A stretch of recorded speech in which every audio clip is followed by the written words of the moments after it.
Hello friends, welcome to my channel quiz वाली। So आज मैं टॉप 8 क्वेश्चंस लेकर आई हूँ करंट अफेयर्स के लिए। तो आप जिस किसी भी कॉम्पिटिटिव एग्जाम्स की प्रिपरेशन कर रहे हो तो वो उसमें यूजफुल होगा। और ये क्वेश्चन आपको बेस्ट रिसर्च और बेस्ट एक्सप्लेनेशन के साथ में उपलब्ध कराए जाएंगे। So let's start guys. और पहले हम रिवाइज करेंगे जो लास्ट कल मैंने क्वेश्चन आपको कराए थे, उन्हें एकदम एक जल्दी से रिवाइज कर लेते हैं। सो एनईपी 2020 की 5वीं वर्षगांठ पर अखिल भारतीय शिक्षा समागम का आयोजन किस तारीख को किया गया? सो आंसर है 29 जुलाई। सेकंड क्वेश्चन, नासा इसरो द्वारा विकसित निसार सैटेलाइट कब लॉन्च होने वाला है? सो 30 जुलाई। विश्व बाघ दिवस कब मनाया जाता है? 29 जुलाई। बिहार मुख्यमंत्री ने किस जिले में 29 जुलाई को बौद्ध स्मारक संग्रहालय का उद्घाटन किया? वैशाली में। किस ट्रेन का व्यावसायिक संचालन 29 जुलाई 2025 से शुरू हुआ जो बिहार को दिल्ली से जोड़ती है? अमृत भारत एक्सप्रेस। reuters सर्वेक्षण के अनुसार भारत की GDP growth rate Q1 FY26 में अनुमानित कितनी रही? 7.4%। मेरी पंचायत ऐप का उपयोग भारत में कितने ग्राम पंचायतों में होता है? तो ऑप्शन है 2.65 लाख। भारत में पहली बार किस शहर में क्वांटम कम्युनिकेशन लेबोरेटरी की स्थापना की गई? सो ऑप्शन है अहमदाबाद। सो फर्स्ट क्वेश्चन से स्टार्ट करते हैं guys. Carpet export promotion council, जिसे शॉर्ट में CEPC कहा जाता है, ने किस देश से मशीन निर्मित कालीन आयात पर प्रतिशोधात्मक शुल्क लगाने का सुझाव दिया? सो हमारे ऑप्शंस ये हैं और करेक्ट जो इसका आंसर है वो है तुर्की। सो इसके बारे में समझते हैं।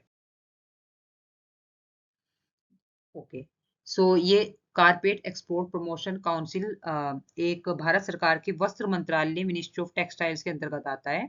और ये है भारतीय हस्त निर्मित कालीनों के निर्यात को प्रोत्साहित करता है कि जो हाथ से बने हुए अ, कालीन होते हैं उन पर प्रोत्साहन बढ़ाता है उनका, ठीक है, और उनके एक्सपोर्ट पर, ठीक है। और भारत विश्व का सबसे बड़ा हस्त निर्मित कालीन उत्पादक और निर्यातक है। और लेकिन हाल ही में तुर्की जैसे देशों में मशीन निर्मित कालीनों का सस्ता आयात भारत में बढ़ गया है, ठीक है, जिससे जो हमारे भारत देश के हस्त निर्मित जो बना रहे हैं उन लोगों को उससे नुकसान हो रहा है। तो समस्या यही है कि तुर्की से आने वाले सस्ते मशीन निर्मित कालीन भारतीय बाजार में उपलब्ध उपलब्ध हस्त निर्मित कालीनों की मांग को नुकसान पहुंचा रहे हैं क्योंकि वो सस्ते उपलब्ध करा रहे हैं। तो इसके लिए CEPC ने भारत को सुझाव दिया है कि वो अ, ये प्रतिशोधात्मक शुल्क लगाया जाए, ठीक है। और भारत में लगभग 20 लाख लोग इस प्रत्यक्ष या अप्रत्यक्ष रूप से जुड़े हुए हैं। और 2022-23 में भारत से काली निर्यात लगभग 12,000 करोड़ रुपए का था। सो और मुख्य निर्यात बाजार जो हैं वो USA, जर्मनी, UK, ऑस्ट्रेलिया और UAE है, ठीक है गाइस। सो नेक्स्ट क्वेश्चन, राष्ट्रपति द्रौपदी मुर्मू भारत भारत के किस राज्य में एम्स कल्याणी के पहले दीक्षांत समारोह में शामिल होने के लिए 30 जुलाई 2025 को उपस्थित होंगे? सो हमारे ऑप्शन से UP, Paschim Bangal, Jharkhand, Bihar. So correct option is Paschim Bangal. So इस क्वेश्चन के बारे में डिटेल में समझते हैं। एम्स कल्याणी की स्थापना 2019 में हुई और ये पश्चिम बंगाल के नदिया जिले के कल्याणी में स्थित है, ठीक है, एक कल्याणी एक जगह का नाम है। और प्रधानमंत्री स्वास्थ्य सुरक्षा योजना के अंतर्गत यह केंद्र सरकार की योजना है। और इसका पहला दीक्षांत समारोह आयोजित होने जा रहा है जिसमें MBBS और अन्य कोर्सेज के छात्र डिग्री प्राप्त करेंगे, ठीक है। और ये एक मेडिकल रिसर्च ट्रेनिंग और आधुनिक उपचार सुविधाओं के लिए जाना जाता है।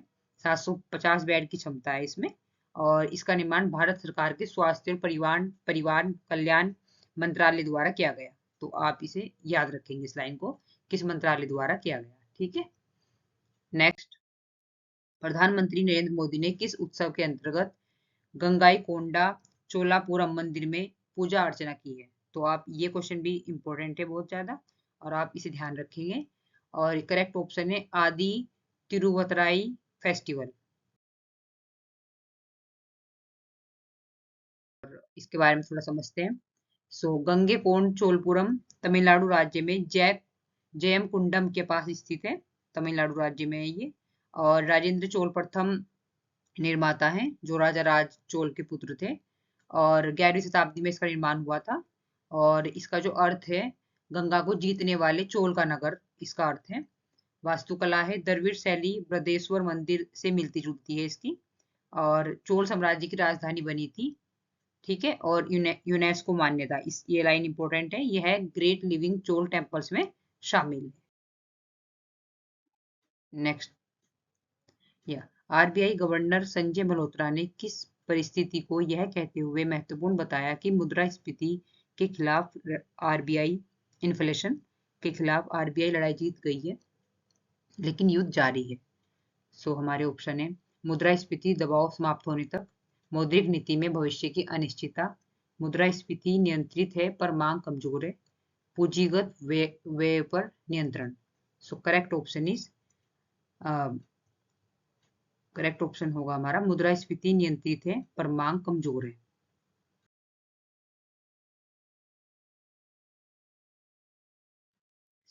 अभी समझते हैं मुद्रास्फीति क्या होता है। वस्तुओं और सेवाओं की कीमतों में समय के साथ वृद्धि होना।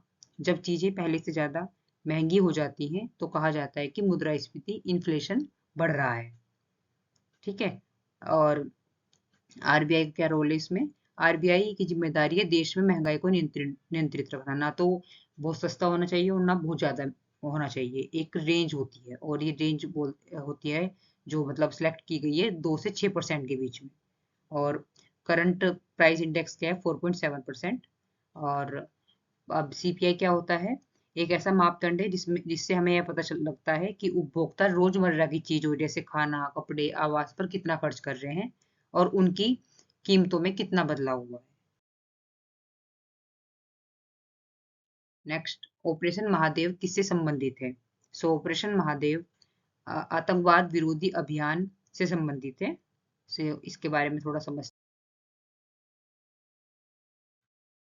ऑपरेशन महादेव एक संयोजित सुरक्षा अभियान था जिसे भारतीय सेना, सीआरपीएफ और जम्मू कश्मीर पुलिस ने मिलकर अंजाम दिया। इसका उद्देश्य 22 अप्रैल 2025 को हुए पहलगाम आतंकवादी हमले के 3 मुख्य दोषियों सुलेमान शाह, हमजा अफगानी और अलीसा अफगान भी इसका नाम है, और जिब्रान को स्थानीय धरती पर ढूंढकर निष्क्रिय करना था।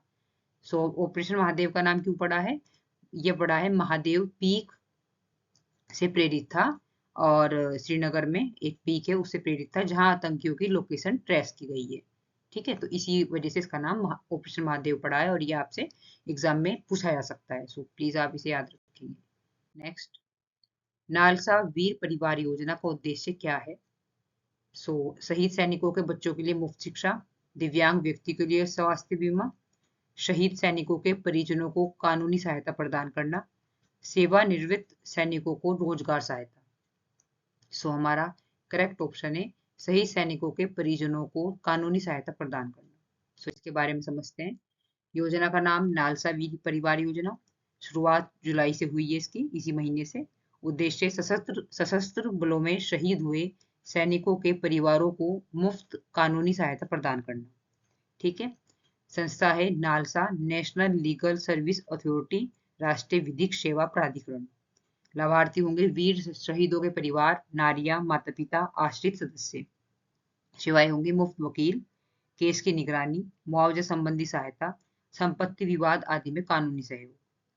विशेषताएं, हर जिले में नोडल अधिकारी नियुक्त, फास्ट ट्रैक कानूनी सहायता, ऑनलाइन ट्रैकिंग सुविधा। ठीक है, नेक्स्ट क्वेश्चन गाइस, सोहराय कला, ये क्वेश्चन भी इंपॉर्टेंट है, इसे भी थोड़ा आप याद रखेंगे। भारत के किस राज्य की पारंपरिक भित्ति चित्रकला है? Orissa, Chhattisgarh, Jharkhand, West Bengal. Correct answer is Jharkhand. इसके बारे में थोड़ा समझते हैं। सोहराय कला नाम है, और ये झारखंड में विशेष रूप से हजारीबाग क्षेत्र में होती है। और इसकी जनजाति जो है जो इसे करते हैं वो संथाल, कुर्मी, मुंडा ऐसे समूह, आदिवासी समूह है। और पारंपरिक भित्ति क्षेत्र प्रकृति है इसका, और मुख्य विषय इसका है पशु पक्षी, पेड़ पौधे, देवी देवता, जनजाति जीवन इसके विषय हैं। और रंग इसमें गेरू, कोयला, चूना, पीली मिट्टी, ये रंग यूज होते हैं जो प्राकृतिक हैं। और उत्सव से जुड़ाव, दीपावली के बाद मनाए जाने वाले सोहराय पर्व से जुड़ी हुई है। और उद्देश्य प्रकृति, पशु और कृषि जीवन का सम्मान। ठीक है। और ये दीवारों पर मिट्टी, लकड़ी या झोपड़ियों की सतह पर चित्रांकन किए जाते हैं, चित्र बनाए जाते हैं, और ये रंग, प्राकृतिक रंग यूज करके। ठीक है। और इसे जीआई टैग मिला हुआ है। इस सोहराई और खोबर दोनों ही पेंटिंग को 2020 में जीआई टैग मिला। Next last question guys, Divya Deshmukh ने किस शीर्षक को जीतकर भारत की पहली महिला फाइड वुमेन्स वर्ल्ड कप विजेता बनकर ग्रैंड मास्टर खिताब प्राप्त किया? So correct option is FIDE women's world cup 2025, और ये उनका फोटो है, आप याद रखेंगे। सो इसके बारे में देख लेते हैं कि कब कब किसने किसने चेस में खिताब जीते हैं। सो पहले विश्वनाथ आनंद 5 बार विश्व शतरंज चैंपियन 2000 से 2012 के बीच में, और भारत के पहले ग्रैंड मास्टर हैं ये। डी गुकेश अभी मतलब पिछले कुछ महीने पहले ही इनका नाम बहुत ज्यादा न्यूज में था। सो ये विश्व चैंपियनशिप है 2024 के, और फाइट कैंडिडेट विनर है। ठीक है। अब तक के सबसे युवा world championship. Praggnanandhaa R world champion, जो मैग्नस कार्लसन को हराया इन्होंने 2022 में, भारत के सबसे युवा सुपर ग्रैंड मास्टर में से एक। Koneru Humpy world rapid chess champion, Bharat की टॉप महिला खिलाड़ी। विदित गुजराती कप्तान ओलंपियाड सिल्वर टीम और कैंडिडेट 2024 में भाग लिया। पेंटला हरिकृष्णा वर्ल्ड टॉप 10 में शामिल है, लंबे समय से भारत के टॉप खिलाड़ियों में। Divya Deshmukh Asian women chess champion, Bharat की उभरती महिला प्रतिभा। अभी इनके बारे में ही क्वेश्चन है। अर्जुन एरिगसी कई अंतरराष्ट्रीय खिताब, भारत का fast game specialist. Nihal Sarin विश्व यूथ चेस चैंपियन और बुलेट और बिल्ड्स में माहिर। सो ये उनकी जो बारे में विशेष तथ्य हैं वो दिए गए हैं। तो thank you so much guys, I hope ये आपके लिए हेल्पफुल होगा।